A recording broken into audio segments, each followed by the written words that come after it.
Possession crucial from this. How much longer will the referee allow? Dublin lead by a point, and there's the whistle. It's over. It's over. We earned it by winning the last 2 matches on the road, and that's not going to be taken away from us. But what I love in hurling, I love players that will never give in. He hits it. It's over the bar. Oh, holy Moses. Hello and welcome to the RTÉ GAA Podcast. We're back. It's 2021. We've still no games to talk about, but finally, some things have occurred in GAA on GAA pitches where people were not supposed to be doing anything GAA-wise on GAA pitches. So we've got that. We have the fact that we're going to have championship draws next week. We have a vague idea of what the league's going to look like. So slowly but surely, the GAA world is reopening, and I'm glad to say I'm joined by I've got Pat Spillane, I've got Brendan Cummins, I've got Rory O'Neill, and Rory O'Neill's new hair. Welcome to you all. Yeah, lots of change. Hi, Mikey. For those of you only watching on listening to us and not watching us, Rory is I'm accustomed to seeing Rory with no hair, as little as me. Mine's natural, and he now has a lovely curly barnet. I haven't seen Rory since December. We're sticking to the guidelines and the restrictions, Mikey. Unlike Dublin and Managerial. Shots fired already. Shots fired.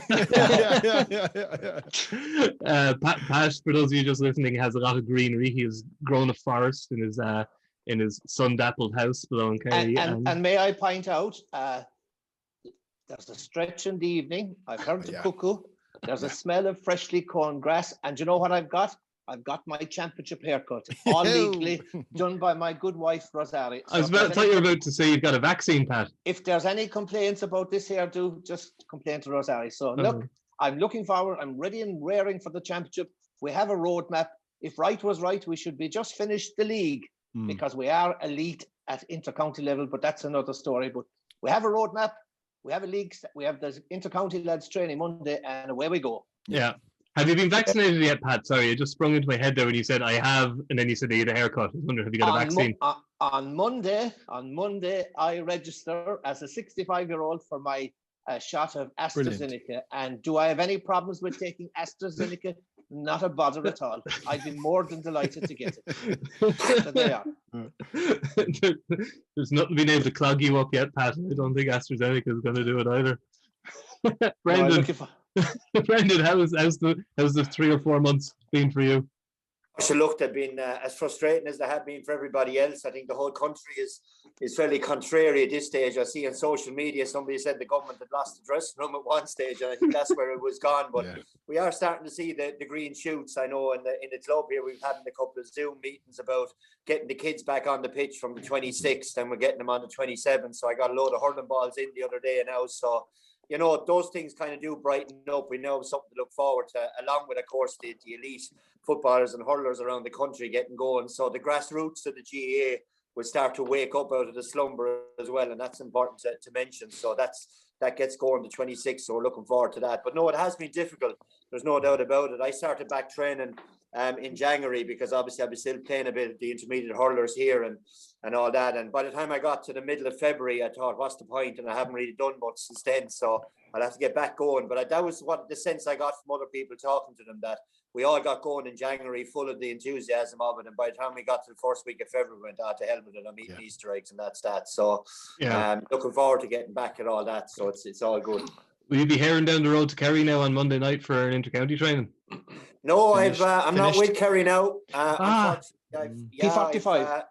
I just couldn't give the commitment, I suppose, that's required between work and everything else that's going on in the world. So so I've left the Kerry setup, but I know they're going back training whenever they're allowed to go back training. That'll tell you, I think it's next week, all right. Yeah. And Fintan O'Connor's raring to go with the lads, so hopefully they'll go one step closer. League final and McDonagh final last year. Maybe with me, God, they might win the two now, please God. See, this is proof for all the listeners that all this idle small talk of ours is genuine. We don't pre-rehearse it. I didn't ask Brendan before we started recording what was going on in his life, so I just opened up old wounds there for him on air. Speaking of old wounds, we might as well open up those of Dublin and Monaghan, Pat. It's I don't think too many of us were shocked when we learned that inter-county teams were training. We're all around long enough to know the GAA's interesting approach to rules and abiding by rules. But I would personally say that I was shocked that Dublin not only were cut, but were actually bothering to train, to be quite honest with you. Absolutely, Mikey. When I heard that the Dubs were cut, breaking the, I was stunned. I was stunned. I was shocked. I was amazed because you're right. The Dubs, everything is managed. It's all about protecting the brand. It's all about controlling the narrative. No one knows what's happening inside in that camp. And like, it's a bit like the best buy and the brightest buy in the class suddenly being caught cheating, or you suddenly realize that the local parish priest has a wife and family in the next county. I mean, these are your role models.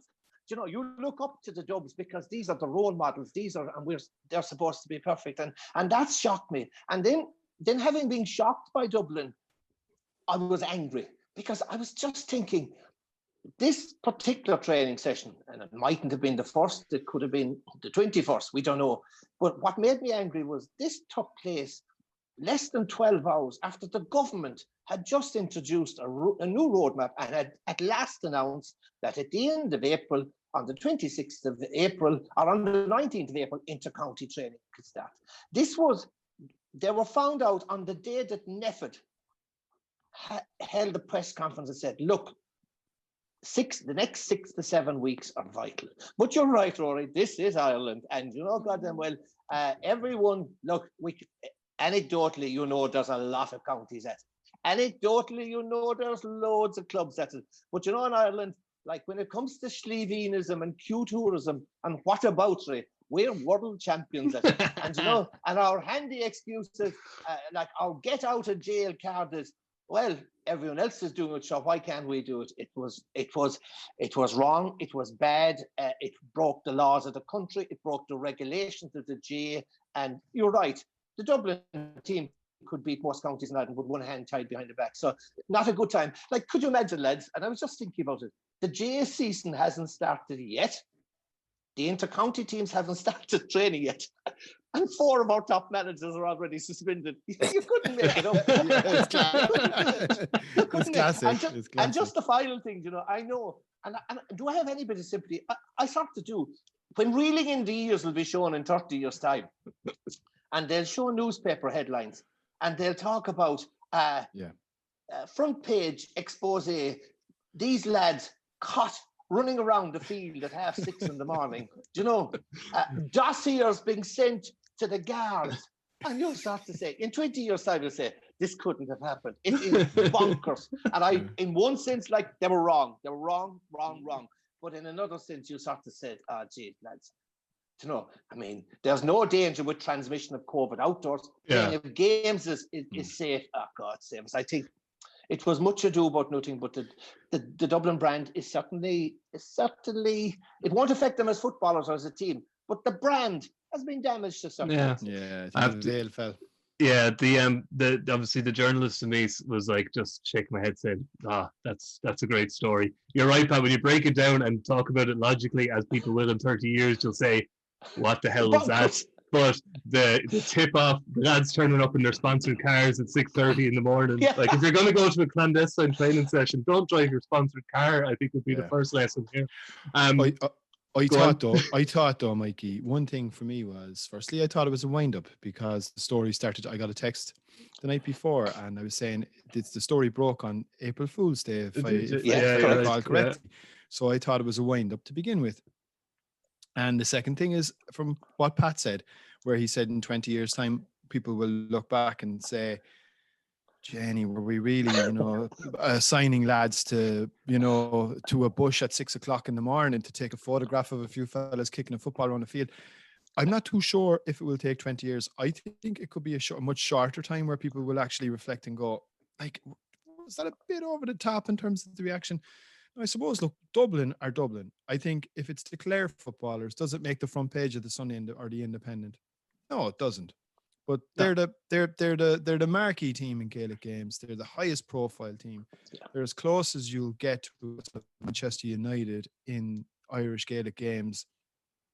So it was a big story, and I think to kind of corroborate both of what you've just said, think the really fascinating thing was that they got caught. They got caught. I mean, they got caught. It's just, for the life of me, I was just, now, whatever, like there was an element of covert tactics being employed with the fact that they weren't wearing intercounty gear and that was a reasonably small session. Banty? Kind of. That was fun. If you're going to break a rule, you miss. In fairness to Manon, if you're going to break a rule and regulation, do it in style. Double down. Bring 40 to the field and let's celebrate. What happens in Corduff is supposed to stay in Corduff, I think, is the thing, isn't it? 40 lads in a session. It was brilliant, wasn't it? It's just Brendan, the hurlers are obviously more relaxed and more law-abiding and happier to just play by the rules and puck a ball against the wall. It was said to me before, like, and this is obviously because I played football and all that, you don't see Steve Davis doing laps at the snooker table. So we have the artists at the game, so they were out at the gable end hurling balls off the wall by themselves and things like that. But I can see where people will go from 0 to 100 on the whole trending with Dublin, and obviously Pat is right with the brand, because like I've had a number of friends of mine who've lost people through COVID, and when there was only 10 people allowed at the funeral, it really hits home when you're in that circumstance, and then you see groups out training, and then you start to feel, well, there's why are they getting away with this, with the sacrifice being made? And I think that's why it becomes an extremely emotive topic from there, and I can see where that argument be coming from. And I think on the basis of a lot of people who are going mad about the Dubs thing, yes, there was a bit of a banter, and it's all part of the GAA. For those people or cohort people, unfortunately, went through that extra bit of loss and couldn't do what they wanted to do, we'll say, then I suppose I can see where they'd be coming from. But look, thankfully, none of the hurlers this time have been doing anything for once. They're normally lawless crowd with no rules or regulations in the way we play or anything. So but look, it's disappointing. I think that the punishment hasn't dished out now, and we all move on to next week, and in May, or the 8th or 9th of May, when the league starts and we get going into the positive side of the world. Like when we reflect back, and like Rory says, I think we'll be reflecting back very soon on this. I mean, one thing you would have to say is that the whole area of sport, and I mean all sports, but particularly outdoor sports, have been treated abysmal, because we're led to believe that all the rules and all the regulations are data-driven, evidence-based, and yet there's no evidence to show the playing of sport outdoors, properly regulated, no evidence. There's no evidence of spread of transmission of COVID from the playing of games. And you look at it's great that the county is back to 19th, but pray tell me, how could a county footballers and hurlers be elite athletes one Sunday and the following day not be elite athletes? Pray tell me how a first division soccer player or a lady playing in the National League soccer is more elite than, say, a camogie player, a ladies footballer in intercounty. They're not. So that's number one. This elite of I thought the GA were treated badly in terms of intercounty elite, but that's number one. The second problem I see with regard to sport is that why not bring the youngsters back the last couple of weeks? We have 1,000 people in some schools inside indoors in classes, and yet we have to wait till next Monday week before we get a few youngsters out in regulated pods training. That's wrong. And you know what? I mean, also when you talk about elite, what's interesting is when the soccer season were in pre-season, they were allowed challenge games. Now it appears that the elite intercounty teams are not allowed to have challenge games during their training. And finally, and Brendan is now an intermediate hurler.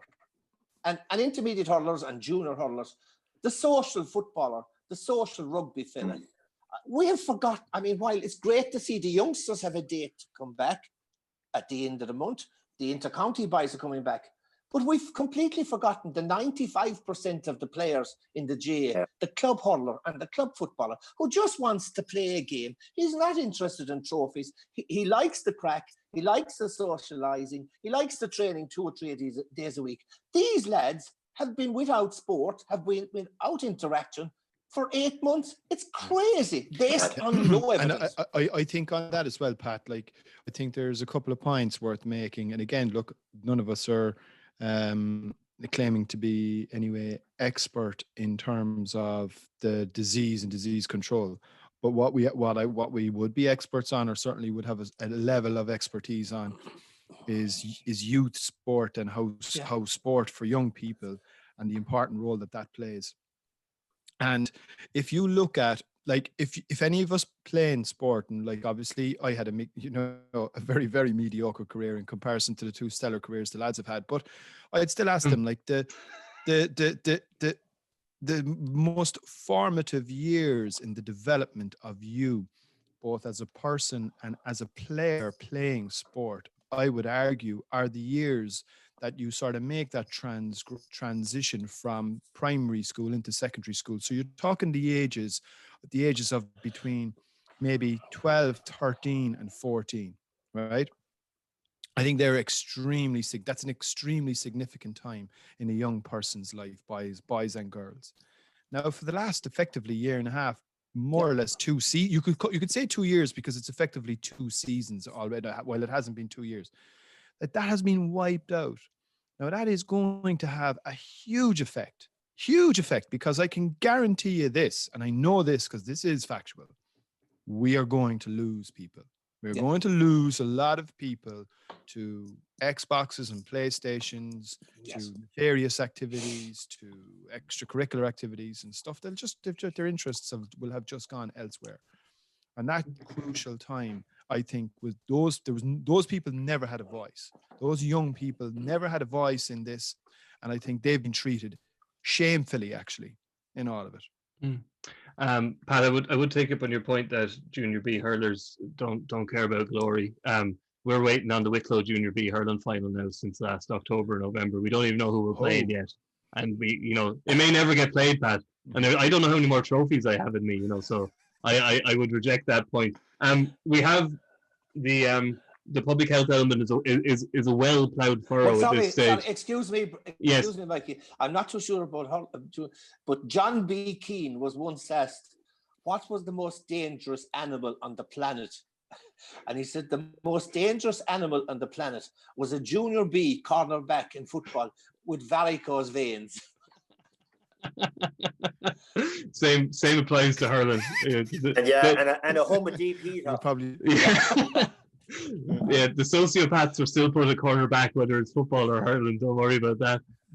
Like I said, the public health element of this is a well-plowed furrow, and I think most people's views on it are well known. I do just want to return, Brendan, for a second to the to Dublin and Monaghan, and just what it is about the GAA that, and I'm not singling out Dublin and Monaghan here. That's the point.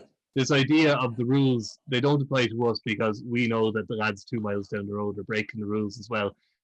We've all been guilty. Like, I'm not saying holier than thou or anything. It is quite I wouldn't say uniquely GAA thing, but it's something that is, it's very well associated with the GAA. Would you agree?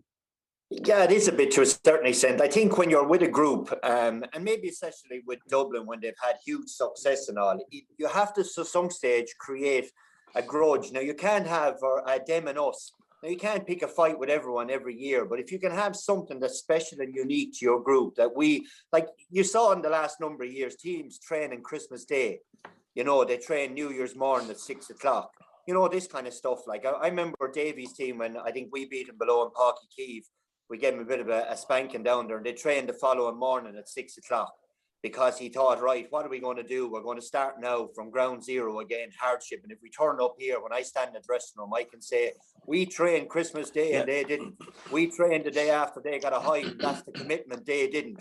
And it's an X factor that you're looking for if you're going to win any match.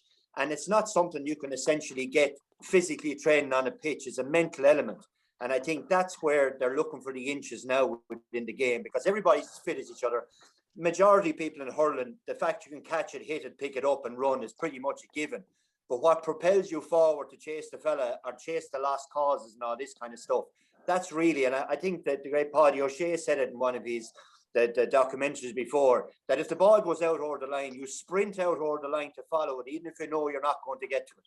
And it's that desire that's ingrained in players, and that's what managers, I think, are looking for when they do things like that we did this and no one else did, and that kind of thing propels you forward. And I think that's what they're kind of looking for with all this kind of stuff, because they're not going to get any fitter in a week or two, like, but mentally I'd say that's what they're looking for. And there's the element is as well, Pat, isn't there? It's some people call it herd mentality, but the fact of the matter is, if you're an intercounty footballer or hurler, and even this might even apply to a Brian Fenton or a TJ Reid, if your manager tells you to turn up for training, whether there's a pandemic ongoing and level 5 restrictions or not, you're kind of expected to turn up, aren't you? And it'll be remembered if you don't. Well, I actually wrote about that last week because I can see where they're coming from. Under Mick O'Dwyer, we worship Mick O'Dwyer. Whatever Mick O'Dwyer asked of us as players, we did it. And I said, if he asked us to cycle naked around the Ring of Kerry tomorrow morning, we'd all cycle naked around the Ring of Kerry. We did 30-something training sessions in a row one time. I mean, 30-something. And again, it goes back to what Brendan is saying. You're believing you can get, it's about getting that edge. But, so I can see where the Dub players, I mean, I see the mentality of the Dub players very much like the mentality of the Kerry team I was involved. Last year is gone. It's a new chapter. You're starting afresh. And successful athletes and successful footballers are always trying to raise that bar higher and do even better. And that's what successful sports people are, looking for that edge, raising that bar a bit higher. But it does refer to something that the whole Monaghan, Dublin scenario, whatever like that. There's a couple of things. One, the whole issue in intercounty managers, because there is no doubt about it. We know in terms of spending, the intercounty bandwagon in terms of spending had gone out of control. 2019, 30 million spent on training intercounty teams. And bear in mind, that's just vouched expenses. We don't know what happened under the table, right? That's number one. In actual fact, even if you look at the spending from last year, which was a restricted season, there's still quite a lot. But the problem is, intercounty managers are out of control. And intercounty managers are appointed by county boards, but once appointed by county boards, there's a hands-off approach. There's no accountability. There's no nothing. They run their own they're like little dictators or little emperors in their own little empire. And they do things as they see fit themselves. The county board has a standoff approach. But Mike McGordon, I suppose some of you read the article with Mike McGordon over the last couple of days. And Mike McGordon, physical trainer involved with the All Blacks, top strength and conditioning, top physical trainer in Ireland, involved with the All Blacks, involved with Armagh, involved with many club teams. One of the foremost experts on strength and conditioning in Ireland. And he issued a warning yesterday, which should be taken on board by everyone, that inter-county training is too much. They're overdoing inter-county training. And I know we talk about at the moment, a lot of counties haven't been training. But Christ almighty, the amount of gym sessions they've been doing, the amount of, I know all of it. The exercise bikes have been sent to the house, the gym equipment have been sent to the house. They've had 1 and 2. They're now on their second gym program, right? They're now also on their second speed and stamina program. They're all working with GPS systems. So a big brother is watching you morning, noon, and night. These lads, even if they're not training collectively, individually, they are training savage hard at the moment. You would ask the question, are they training too hard? I think they are. Yeah, it's a fair point, isn't it, Rory, that the season's got shorter this year and last year for obvious reasons. We might discuss it in a while. Like the league's obviously been truncated. We've got no backdoor in the football and a limited backdoor in hurling, no group stages, etc. Yet, as Pat says, there's probably not a professional sports team, not even NFL teams who have a 3-month season, probably have a pre-season to game ratio that intercounty footballers and hurlers have this year. The one thing, though, that the pandemic has probably done, it's probably squeezed that up a small bit. I mean, look, they're not allowed to go back collectively training until the 19th. Okay, they might have been doing individual stuff. I think if you're playing at elite level, I think you'll probably always tip away with individual programs, regardless of whether the county board or expenses and running up the bills. But I think the condensed window this year and last year, I think, to certainly offer hope that we can do things in a different way from here on, and that an awful lot of the expense, an awful lot of the time, money, resources and effort put into the preparation of teams, as Pat said, is probably over the top and unnecessary. It is. And I think that's maybe the big lesson that we'll probably take out of this. And hopefully it'll mean that there's a better crack then given to the club. I think that's already happened. I mean, we're going to see it in 2022 with the split season and a very much condensed intercounty calendar, even though it's still going to stretch out from around February right into the end of July. And the club then will throw in and begin. But I think, I think the pandemic has been a catalyst for a lot of things. It speeds up things, and I think that's certainly one area that I think that it's definitely fast forwarded the negatives, and it's probably revealed the futility behind an awful lot of what teams were doing, and a lot of I think you mentioned before, Pat, the cottage industries that had developed around intercounty teams, and Brendan, you probably be very aware. You wouldn't necessarily go to say there's a lot of spoofology going on, but there might have been a bit of spoofology going on with a lot of the hangers-on and people that were, getting involved in the intercounty scene, offering this service and that service. I'm sure nutrition and health and physical training and all that type of stuff and video work is important, but maybe this again has sort of crystallized the importance of who needs to be there and who doesn't. What is essential and what is not? What am I prepared to pay for and what am I prepared to go without? And I think the pandemic has actually helped in that regard. I would argue. Maybe, I think if you're getting a backroom team together and you're talking about the bar going up the whole time, that means then the training has to increase.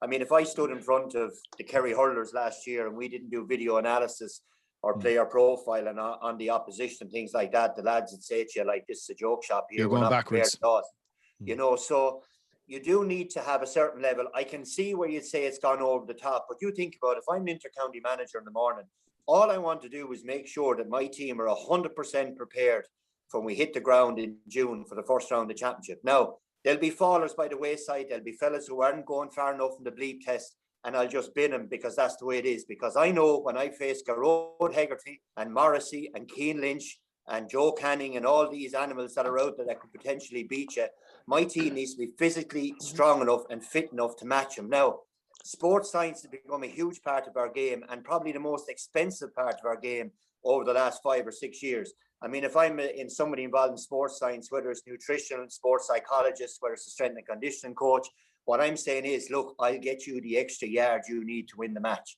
And the intercounty manager then, if you think about it, he doesn't have a 5-year window to develop players. He has a 1-year window.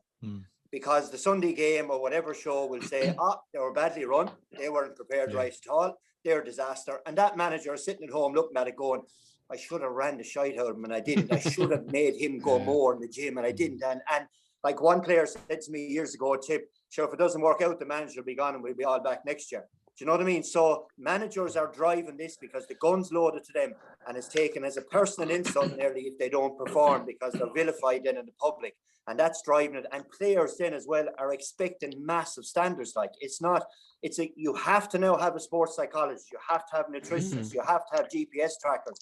You have to give a report every Monday as to how far you ran compared to the opposition. You have to. And if you don't have those, you will lose the players really, really quickly now. Yeah, but Brendan, I beg to differ. I'm said Gaelic football, and to a lesser extent hurling, I genuinely believe that we're reaching the stage where we're going to have a conversation about where the game of Gaelic football is going and where the game of hurling is going and how it's evolving. So where is the game of Gaelic football going? Gaelic football, strength and conditioning, key. Possession, key. Risk-taking, conservative game plans, safety first. It's that's the game plan. And you start to say, right, if there's millions being spent, no stone being left unturned, why aren't we getting really exciting top quality games? And we're not. I mean, you look at Gaelic football, the high fielding is gone. The goal scoring ratio has dropped. Long range points are gone. It's about possession, and waiting for an opportunity. And you look at hurling and you say, yes, I can. And you say, Limerick were, and I don't know much about hurling, you know far more. But when I look at hurling, I sort of saying a lot of the matches last year, I was sort of being turned off because I thought this is turning into Gaelic football. Strength and conditioning, strong, big athletes, great stamina, keeping possession, playing in pods. It wasn't turning me on. And I last night before the Liverpool game, I was flicky around channels, and the 1986 All Ireland Senior football final was on. And look, I'm not going to say football was better years ago, hurling was better. It's not. Gaelic football is probably better nowadays. Hurling is better. But while I was looking last night at the Kerry Tyrone game, yes, there was a lot of Hail Mary kicking. There was a lot of pot shots. But the game was full of twists and turns and unpredictability and 50-50 challenges, and it was a roller coaster, exciting game. And I look at Dublin, I said, I looked at Manchester City last night, and I looked at Dublin, and you have to say, they're the same thing. They're machines. Pep Guardiola says it's about getting into rhythm. It's about 1,000 passes, and it's about waiting for the opportunity to attack. And Dublin are no different, and they're very good, but you're sort of saying, I think we need to demand more from the games. Yeah, I think the sports scientists, Pat, and I've seen the reports you get after matches, possessions, turnovers. Like there's even apps out there now that they go red, amber, and green. If a player is given away a possession, it's a -2. If he gets a clean catch, it's a +1. And then, and it's fed back to the player. So you're right. I think that's where the problem can be, is that the sports scientists can take the risk taker out of the player. And I mean, that's what happens. And and that's why if ever I'm involved with hurling teams, I want sports science around it, don't get me wrong, but I don't want to take away the risk taker from my player, because you cannot win anything in this world without taking chances. As far as I'm concerned, you can't without risking. Correct. And that's the way it is. Like the player who decides to stay in their shell and I'll just give the 5-yard pass or play the ball over and back across the pitch. Like Tipperary won a Munster final last year, because I think Cork forgot there was goalposts at the end of the pitch. They thought it was 5 possessions as a score, right? Yeah. So, I mean, that's where it becomes restrictive and it suffocates a team. But it's the good man, like John Kiley has as many sports science around him, but you couldn't say, like, I know they play to a particular pattern and style, and it's one that will win the matches in the long term, not in the short term, right? And that's what they're trying to do, a consistent performance level. But you can still get Aaron Gillan inside and he'll throw the ball over his shoulder. He'll take a chance. So hurling still has that element within it. Now, it is trying to be restricted. I agree on that. But football has been clamped down because of don't give away possession. He gives the ball away too much. You can't play him the next day. Like, it could have been an inch away from being a goal pass. And it's just, I think it's putting the shackles on players. Are Dublin, no, Pat, are Dublin not the actual, the exception that maybe disproves the rule that they are very controlled, they're very measured, they have that Pep Guardiola thing, but they wouldn't win if Kieran Kilkenny and Conor Callaghan weren't two of the best footballers in the country and able to score a point off either foot from 40 yards. Like that, they still need that, don't they? Where do they score? I mean, these boys, can score from 40 yards. They maybe don't have to. They don't score. Yeah. You look at the scoring rate. You look at where it's all in around the D. It's all around the Ds. It's all low percentage shots, because it's all choreographed, it's all rehearsed, it's a playbook. So the Dublin attacking playbook is taken straight out from the basketball playbook, where you stretch the defense as much as possible, you set up a screen, and you get your your best shooter into the scoring zone, and he pops a 20-meter kick over the bar. And I agree with, look, we're not being cavemen and saying there isn't a role for statisticians, there isn't a role for video analysis, there isn't a role for all these fellas. Of course there is. And as Paddy said, Lord Mercy and Soul said one time, a grain of rice can tip the scale. And if one of these guys can give you that grain of rice to tip the scale, great. But at the same time, sometimes you can make a racehorse out of a donkey. He must have the individual skills. But these guys, with an obsession with stats and producing a certain type of player, we forget about flair. We forget about individuality. And as Brendan said, we don't do risk taking, and sometimes that's the beauty of sport, that you should have flair and you should have individuality and you should have risk taking, and we're getting less and less of it. And that's why I said there's more and more money being spent on intercounty teams. There's more and more people involved in preparation of teams, and let's give us a better quality and a better exciting game. Yeah, it's not much to ask. No, and look, I'm glad to see you've both been thinking while you've had your formals off, and I think this might be a subject we return to. I did want to move on just quickly because I don't know if everybody is aware. We won't go through the fixtures because they haven't been finalised, but we do have our groups for the hurling. Brendan, we'll quickly go through them, just Division A, which seems to be divided on a west-east scenario, apart from Clare being chucked in with Dublin, Kilkenny, Wexford, Laois and Antrim. The trip Clare to Antrim is definitely outside the 20k anyway. And the other group is Westmeath, Galway, Limerick, Tip, Cork and Waterford. It's going to be a sprint, and Brendan, there's going to be some very, like, you've almost got the Munster and Leinster championships there with a couple of wild cards thrown in. It's hard to imagine that this is going to be taken terribly seriously, bar by the odd manager who really feels he needs to win some silverware. Yeah, well, it's gas. You'd say in the public from the outside looking in, they won't take it serious. But I'm a 23-year-old, say Paddy Cadell in Tipperary, and I'm playing in that first game against Limerick, we'll say, of a Saturday evening at 5:30 in Thurles. That's my All-Ireland final. And these fellas, and this I think will give managers a chance to blood players. Last year, we kind of lost out that chance and opportunity to see what underage players could play, and 21, 22, 23-year-olds who had underage success, and those particularly in Tipperary were all mad to see what these lads can do. So with those 4 or 5 matches there, Liam Sheedy certainly with a chance, the same as every other manager. Liam Cahill the same way. He just motivated pretty much the players he had before and in past regimes in Watford, and got him going. So he'll get a chance to look at other players. So I think when I talked to supporters through last year, they were giving out because the league there was nothing exciting. I didn't see some young fella coming on that I saw a spark from, you know what I mean? So while we'll say on the outside, and it doesn't really, there isn't a league final, right? So it doesn't matter as such, but what does matter is that you put your name down for when June comes and the championship is on, that you want to be on the first 15.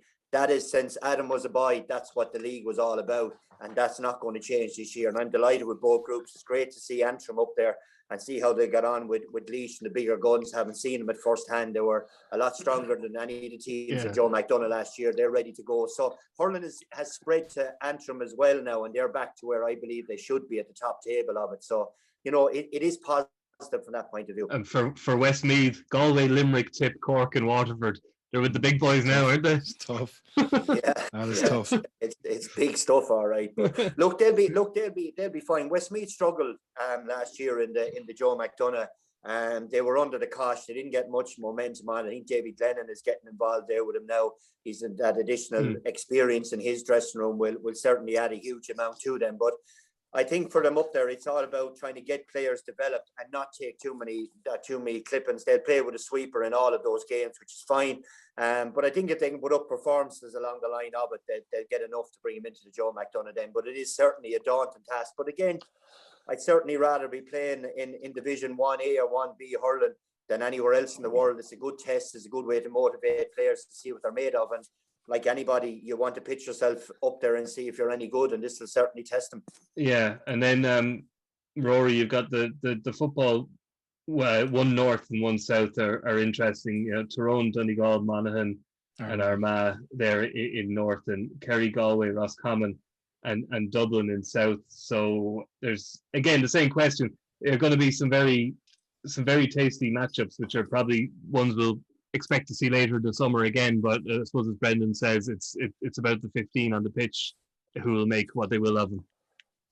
Yeah, the one thing I would say, well, more so in relation to football, I think for both competitions really, but particularly for football, I think it's a real shame that they couldn't squash in a second chance for Gaelic football. I mean, you could have a situation, it's very unlikely, but it's possible. You might see someone like David Clifford play 2 championship matches across the best part of 3 years. And one of those championship matches, no, look, I don't envisage that. Don't tell me Rory's going to bring up Cork match, is it? Oh, gee. I don't. Rory. Yeah, I know. I don't envisage it. I think, unfortunately, from Cork's perspective, it'll be in Killarney. It'll be high summer. The ball will be moving a lot. It'll be the polar opposite of what we experienced last November in Páirc Uí Chaoimh. And I think a hot summer's day in Killarney, usually that only means one thing when Cork and Kerry is concerned. So, but no, I do like to go back to the point that I do think a backdoor element for football would have been desirable from my point of view. I think like you have a situation whereby you have league semi-finals factored in. Were they necessary? There will potentially be league finals, but it'll be predicated on the teams involved not being out in the championship the following week. So what does that then actually say about your league in the integrity of that competition, that you're just prepared to disband it if teams happen to be in championship the following week, or if those two teams happen to meet, it would double up as a league final? To my mind, would have been far better. Okay, play the 3 games, start the week earlier as well, like the hurlers start like the same week as hurling, and put in at least one backdoor element, I think. And I know Fergal McGill made the point that it would have required an extra 3 weekends, but like there's no guarantee the club will be given the green light to go back playing games anytime soon. So I don't know what the rush was, Yeah.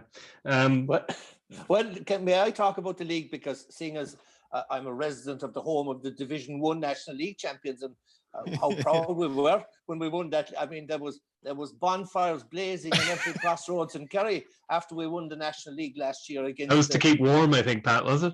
Against Donegal B in Tralee. I mean, it was one of those glorious days in Kerry football. And after that, our season was made after that. So irrespective of what happened in the championship, that last year was all about the league.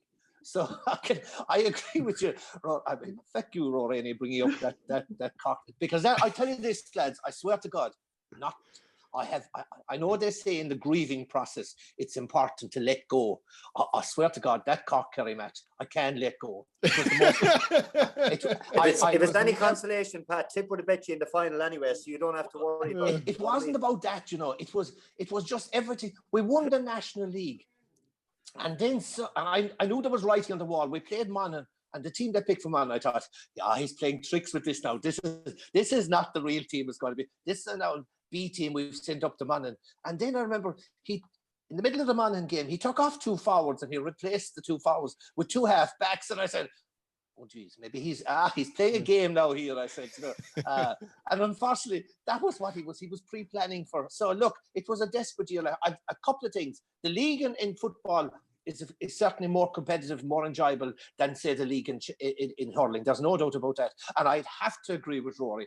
I really believe. I mean, the football teams have been treated abysmally. The hurlers have a backdoor. The hurlers have a second chance. Of course, the footballers should get a second chance. Why couldn't, as Rory said, why couldn't the football teams come back 3 weeks instead of 4 weeks? Why did the football boys need an extra week? They didn't. And let's think, we're in a new, maybe there was an opportunity for an open draw as a once-off. Yeah. But when you're faced with something that's, why not try new things? Why not try new ways? Why not think outside the box? Surely to God, one of those National League games could have easily been played midweek, because people say, no, they're all working. But they're not all working. They're all working from home. They're all based at home. There's no fella stuck away or whatever like that. Could you play a midweek match between the 2 of the nearest counties or whatever? Of course you could. So I'm very disappointed that there isn't a backdoor for the championship. The good thing about it is that Kerry start off this year's Munster Football Championship. We start off in the quarter-final and we have a good chance, hopefully. Actually, one of your potential competitors there will be Waterford. And just to mention because London have been excluded this year, a word for the teams in Division 4 South, Waterford, Carlow and Wexford, who will each have a bye week and will play exactly 2 league games before almost inevitably losing their first round championship match. They're going to have 3 matches in the year. If there was ever a case for bringing back the Kilkenny senior football team, this was it. They could have slotted in there, played 3 games, tested the water, dipped their toe in, see what they thought of it, You're right, Mikey. And bear in mind, these lads will have trained for 6 months, and they'll have 6 months training put in for those. Or bear in mind, what team will get the short straw of drawing Dublin on next Monday or Tuesday in the Leinster Football Championship, because that means they'll have maximum probably 5 games for the entire year. 6 months training for 5 games. It's bananas, and it's unfair. It does make it a little bit difficult.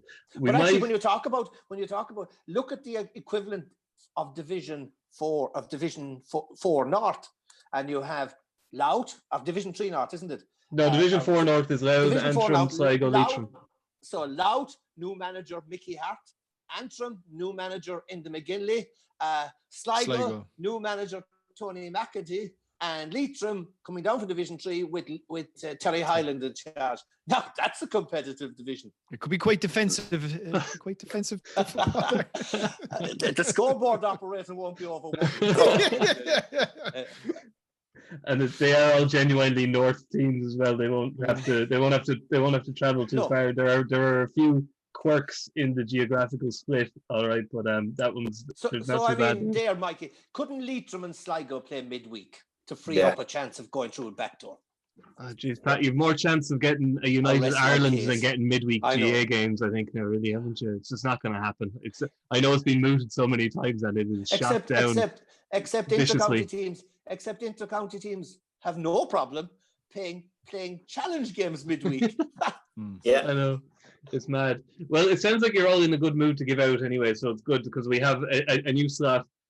Which is in the podcast purely because I thought it had a funny name and I'm very proud of it. So it's our version of Room 101 where everybody gets to vote for something that they do not want to see in this year's GA Championship or season, and it's called Banish Door. I'll have it in. I'll have it written down here so everybody you see how clever I am. So Pat, we'll go to you first. What would you like to put through the Banish Door? Kerry's tactical game plan from last year against Cork. Well, Rory's going to vote against that anyway. Rory wants to see that kept. You have discussed it, Pat. So the scourge of defensive football finally made it over to the McGillicuddy Reeks, and you wanted turfed out again swiftly. All I just want is to know is Kerry footballers believing in themselves and not worrying about the opposition. It's a simple little request. Not too much to ask for. Okay. I don't think, Brendan, you particularly, you're probably, as much as you're a Tip fan, you're probably not a fan of defensive Kerry football either. A football purist like you. Yeah, it's very unusual. 15 Kerry players retreating towards their own goals. It reminded me when I was playing football against Kerry, when we'd all have to be following Kerry fellas back towards our goals. But it's certainly unusual. But we'll take it here in Tip. And we talked about risk taking earlier. The Tipperary footballers, Quinlivan and Sweeney, and these lads, they'll take chances. And that's why they won a Munster Championship, and everybody else was looking on. Yeah, absolutely. In fairness, there was a lack of shackles, and they had a go, and they were laughing during the match, and it was just a fun element to having a cut shots off the outside of the foot, that kind of thing. And that's really why I think after that Munster final, Tipperary people were so emotional about the whole thing, because we're proud that we played with a spirit and a happiness that lifted all of us, to be honest with you. So yeah. The one, and you're spot on, Brendan. And like the interesting thing for me around Kerry, and I suppose the transformation into, I don't know whether it was a once-off or whether it was something that they were planning for Dublin or whatever it might have been. But like, if you go back to the previous All-Ireland final of 2019, where they really had a go now, like they had a cut, and they came, like they probably should have won the first day. Would that be fair to say, Pat? Like that, Kerry had that game. Kerry had that game for the taking, and it was because they were. Give you a simple statistic from that game, and I think it sums it up. When Killian Spillane put Kerry 1 point up between extra time and the end of the game, there was 12 minutes. In those 12 minutes, Kerry never had a kick at the Dublin goal again. I think that says it all. They retreated into their shell. Their game management was poor. It cost them a possible All-Ireland. And guess what? When they're down in Páirc Uí Chaoimh 10, 11 months later or 12 months later, and they're ahead, a chance of winning, and their game management left them down again for the second year in a row. That's the big if Kerry can sort out their game management and can close out games, we have a chance. I think, but I think the best way for Kerry, like I'm watching him long enough, and so you obviously, Pat. But the best way for Kerry to be closing out games is just to go for the kill, like Kerry teams have always done. Not to sit back and try and hope that we're, just going to sit in here for the last 7 or 8 minutes and frustrate the opposition and hope that our 3 or 4 point lead will stick it out. Like Kerry traditionally they just go for it. They've always had a joie de vivre about their play. They've always had the ability, kind of a swashbuckling style about them. Always great forwards. That tradition doesn't look to be stopping anytime soon, certainly with Clifford on the scene. And I don't know, I just felt that instead of instead of coming off the back of that 2019 final and pushing on in an attacking sense, which is where I felt their evolution needed to go, they went the opposite way. And to my mind, maybe it regressed a bit. Well, who knows, Rory? The missing piece of the jigsaw for Kerry this year could be a cockman. Pat Falvey, our new performance coach, the Mountaineer. So we could be scaling new heights in 2021. Well, I'm going to make an executive decision here, and I'm going to send negative Kerry football through the Banish Door, because I can't listen to Pat complaining about this for another year. It needs to go. It has to go. It's upsetting our Pat too much, so we're going to get rid of it. You. Yes. Okay. Next to you, Rory. The one. Unfortunately, it's wishful thinking, because it came out yesterday that they're going to be persisted with. But I knew this would come up. I'm not a fan. I'm not a fan of water breaks. I find them. I find they completely disrupt the momentum of a game. I don't think they're necessary. I think, look, if you're going onto a pitch, I think if you're playing somewhere down the middle, maybe, but there will be an opportunity, there will be a break in play where you can get a drop of water if you really need it, and you can have your water brought on. I understand that they've gotten rid of the Mayor Forna and they don't want Marishkas and they don't want people running out, and I accept all of that, and I think that's all a good thing. Tidying up pitch incursions and on-field activity was a welcome development. But for me, the water breaks have effectively devolved the game into 4 quarters as opposed to 2 halves, and I just don't like it. Yeah, I don't think too many people are going to argue, Brendan. Even from the coaching perspective last year, did you find it useful or did you find it a hindrance? Yeah, it's extremely useful from a coaching point of view that you can take it in quarters like that. It was a huge help to be able to get in amongst the team. Now, of course, if you have momentum, then you're obviously giving out that it's been broken. But I think all things being equal from a coach's point of view, it was nice to get in amongst the players after 15 to 18 minutes and have a bit of a chat and then get them out again. But the question was then, do we meet in the middle of the pitch? Do we meet in the sideline? Where do we meet? How quickly do we get back out again? Why are they taking so long to come back out? How long do we actually have? Are we adding it on at the end of the match?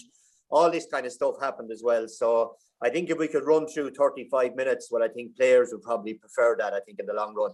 And lads coming in with tactics boards and stuff like that, just kind of lay them at it. And like Pat said, it takes the risk out of a fella. If he thought about taking a chance after 18 minutes, he has to come in and listen to the manager with the tactics board, tell him, you shouldn't be doing that. Give it to him now. Your stats are low. So, no, I think 2 halves. Pat, I think I know you're not a fan. No, I think well, God bless that they got rid of the Mayor Forna, because the Mayor Forna was the greatest scourge that ever hit the game of Gaelic football, because he was a pest. He was used tactically to get in the eye line of the goalie from kickouts, to stand in space, to infuriate the referee, to infuriate the opposition. He was mouting. Most of these guys, these Mayor Fornas, did they serve a purpose? I thought they were sort of preening peacocks who just like to be seen anyway and show off. Look at how important I am, gesticulating my hands all over the place. Oh, God riddance to the Mayor Forna, and the water break shouldn't be there either. Yeah, no, okay, it's gone. Thanks. And Brendan, what do you want to get rid of? Yeah, well, I'm hoping it'll be gotten rid of, because there's medicine in place. But I hope it don't kill the patient, as the fella says. Is the pulling down of the players that we saw an awful lot more of in the last 18 months in hurling. They get inside 20 yards and someone wraps them up, or, oh, sorry, I leg tripped them, or, oh, I fell over him and I'm really sorry about that, ref, and, oh, sure, look, we're all God's children kind of stuff. I think now with the introduction of the penalty and all that kind of thing and the black cards, I'm hoping that'll get rid of it, because I certainly don't want to see a player being leg tripped with a hurley in Croke Park ever again, or dragging somebody down, knowing damn well, we all know what's being done now, it's being coached, and why wouldn't it be coached when it gives you that edge or that grain of rice we're talking about earlier? But hopefully now that'll be eradicated out of the game, and anybody who thought about coaching it will certainly have to change their tactics after this year. Yeah, and it's the fear, Rory, is the risk of unintended consequences. That rule seems like a good idea, but actually, until it's put into practice, you're never quite sure if you have it. There's some kind of butterfly effect, and it's going to open another door for managers or players. That's why the league is probably that's one of the single most important reasons for having certainly league hurling this year, is because at least you're going to get an opportunity to road test that, and if there are any squeeze points or any, as you said, unintended consequences, they should become apparent, and then you'll be able to hopefully tidy up rules again. But I think it was beginning to become a scourge. I think in both codes, it was less in football, because obviously there was the black card was already in situ in football. But I think it's a good thing. Like I've always been of the view, and this is something that sometimes bugs me about hurling, man, particularly, but GAA in general. But it's very, very apparent in hurling. You should always be looking. I think you should always take an introspective look at how your game is evolving, and always look to keep your rule book in pace with the evolution of the sport. Managers and players and pundits and coaches and everybody, they're always looking for ways. Like if you think back, for instance, to the famous Anthony Nash penalty, where he was scooping the ball in about 10-15 meters and then basically pulling on it when he was inside the 6-yard. He was inside the 6-yard box, like he obviously found a squeeze point, and they had to change the rule then as a result. But that only came about because they were really worried about the health and safety aspect. I think GAA and hurling, like, they should be looking at trends. Like a big trend for me, particularly in hurling, is we are definitely seeing a drop in the amount of goals being scored. Limerick now are going out, they're banging over 20, 28, 29, 31, 32 points. With the drop of a hat, Tip the same, Galway the same, racking up big scores. If we get a goal chance, we'll take it, but we're not too worried about creating them. So I think, again, let's start experimenting. Try 4 points for a goal, even try 5 points for a goal. Like, I think you have to constantly keep pace with the coaches who are looking to see the weak points in the rule book and move with the times. And I think sometimes in the land of Gaelic games, we can be very, very conservative on that side of things. I'm shocked. I'm just in a state of shock and disbelief that the game of the gods, hurling, has cynical play. It's just, I don't think I'll sleep tonight. We eradicated it very quickly, Pat, with rules. Rules. Not every hurling man is in favour. You're always saying we've no rules. We've one now. Yeah, I think not every hurling man is in favour, but they're in place anyway. Okay. They're gone. That's gone. Tripping. Actually, Rory, you stole my one. What I wanted to put through the Banish Door this week was actually goalless hurling matches. The Munster hurling final, one All-Ireland semi-final, and the All-Ireland final last year were without goals. And I don't care if it's a 30-yard scream. Sorry, Mikey. So what's that? The Munster hurling final? One All-Ireland semi and the All-Ireland final. None of them contained goals. That's not great now. It's really not great, is it? Limerick Galway had no goals, and Limerick Waterford had no goals. So there's a little bit of a trend there. The Munster final also had no goals, and that also included Limerick. Is that because the quality of the inter-county goalkeeper nowadays is higher than years ago? No, inter-county goalkeeper is That's a great point. Fantastic point. They're definitely more handsome, Pat. They're more handsome and more athletic. Hurling matches have gone a bit like boxing. If you've two with similar styles, you get, because this year we'll say Limerick and Waterford set up kind of in a defensive kind of a pattern, but you look at Tipperary and Galway when they played each other, they came out swinging like. So you're going to get that. The question, I suppose, is, are other counties going to look at the Limerick model And like everything else, I know someone said before there was someone pushing cars around a car park in Mayo and Irish dancing with everyone else do it the following year to win All Ireland. Yeah, will everybody start to look at the Declan Hannon role and sit somebody back, play two inside, try to get wing forwards playing like wing backs? That's going to be the challenge for intercounty managers in hurling now. So I'm not so sure it'll work, but at the same time, like Brendan, you're not so sure it'll work because Kyle Hayes and Garrod Hagerty's don't exactly grow on trees. No, they don't. Yeah. Race horses, But it's not as I say, it doesn't have to be a 30-yard Jamie Callanan thunderbolt. It can be a scuffed shot from 4 feet out. It's a momentum changer. It's a punctuation point in a match, and hurling is beginning to lack punctuation points is the problem. I hate the lazy comparison with basketball because that's stupid, because basketball is an amazing sport in its own right and has its own rhythms, but hurling has become a little bit kind of, go to one end, we'll score from 80 yards or we'll hit wide or the other team, and that's not doing justice to the skills of the 30 people on the pitch either, in my opinion. I'm beginning to sound like an old man. So but I am getting old. It is an interesting point though. Yeah, Waterford and Kilkenny this year in the All-Ireland semi-final as well was one of the best games you're going to see. And Stephen. I'm not saying this across the board. I'm just saying it is a trend. There's always going to be cases where teams are going to set up defensively. I know if I'm playing against Limerick in the morning, I'm trying to say to myself, right, we don't want them to score 6 goals. We don't want them to score 28 points. What are we going to do to stop them? Now, you can try to outscore them or you can try to stifle them. That's the challenge for teams in 2021, and we'll see how they go about it. Yeah. I'm not sure Brendan wants to get rid of goalless matches, which is a shock for a former inter-county goalkeeper. Quite happy for clean sheets to stay, Brendan, yeah? I know, I want to see goalies diving around the place going mad and all that, like Stephen O'Keefe was in Croke Park this year. And in fairness to Nicky Quaid, and that All-Ireland final, I thought he gave an absolute exhibition of goalkeeping. Under the conditions, the way the game was, his composure, all that stuff is really out of the coaching manual for goalies. You don't have to be, lads in Wexford and Kilkenny used to be slagging me every time I stopped the ball, my feet were up in the air. You don't have to be doing that. Nicky Quaid is that unassuming kind of a keeper who does his business correctly and simply, and there's an art in that as well, So and Stephen O'Keefe, Brendan, is going to be a big loss for Waterford this year, isn't he? Big loss. Huge loss. But Brendan, with hurling, you say, where's the ground hurling gone? The overheads pulling is gone. And hurling now has as many hand passes, if not more hand passes, than a Gaelic football match. And most of those passes are throws. Retain possession, don't give it away. Stats.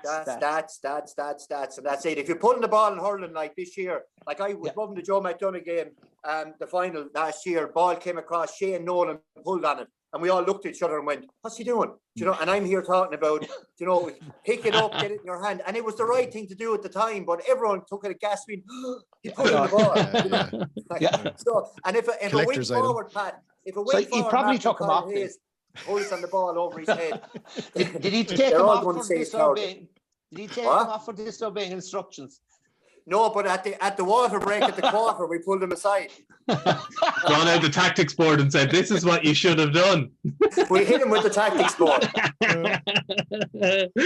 All right, lads. I think go on, Pat. Isn't that what they say about the statistician that if you put one leg into a bucket of boiling water and you put the other foot into a bucket of cold water, statistically speaking, you're comfortable. All right, I think we've started. We've started to put the GA world to rights, and we'll continue again next week. Thanks to Pat and Brendan. Don't forget, if GA Championship draws are your thing, we've got loads of them next week. We've got 2 on Morning Ireland on Monday, 1 on the 6-1 News on Monday, 2 on Morning Ireland on Tuesday, and 1 on the 6-1 News on Tuesday. So don't miss those. And we'll be back again next week. And do catch all our other podcasts. We got a soccer one, we got a rugby one, and Marie Crowe has a new podcast, We Become Heroes, where she interviews some of Ireland's top sports people. And this week's is CJ Standard, so that's worth checking out as well. Okay. I think that was a good return, lads. I think we've got a lot of the right and dirty diesel out of ourselves, so it'll be better next time. And thank you very much, and we'll catch you next week. Crucial from this. How much longer will the referee allow? Dublin lead by a point, and there's the whistle. It's over. We earned it by winning the last 2 matches on the road, and that's not going to be taken away from us. But what I love in hurling, I love players that will never give in. He hits it. It's over.